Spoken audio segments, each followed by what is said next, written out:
வேண்டியது, கீழே கிடக்கிற பூச்செல்லாம் எடுத்து வாயில வைக்க வேண்டியது. சும்மாவே நீ இருக்க மாட்டியா பாப்பா? எத்த எடுத்தாலும் சாப்பிட்டுறது. கீழே அந்த ஈய உன்னை என்ன பண்ணுச்சு? அந்த ஈ உன்னை என்ன பண்ணு சொன்னேன்? அது ஈ எதுக்கு எடுத்து சாப்பிட்ற? இங்கே பாரு, ஈ எதுக்கு சாப்பிட்ட?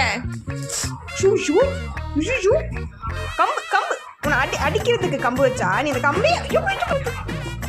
கம்பி கூறுது விட்றா. இவன் என்ன சாப்பிட்டாலும் இவன் விட்டுறணும். ஈ, கொசு, பள்ளி எல்லாத்தையும் சாப்பிடு. கம்பை விடு. உடச்சிட்டான்.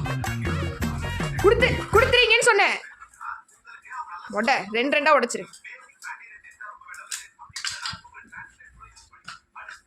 பத்தியா, அடிக்கிறேன்னு சொல்லி இந்த கம்பை எப்படி உடைச்சிட்டான் பாரு. போட்டல, எல்லாத்தையும் கடிச்சிட்டல. அடிக்கிறதுனால எல்லாத்தையும் கடிச்சிட்ட. நீ இனிமேல் அடிக்க மாட்டேன்னு நான் வேற கம்பை எடுத்துட்டு வர சொல்லுவேன் அப்பாவை. அதை வச்சு அடிப்பேன். வீட்டில் என்ன மரமா இல்லை?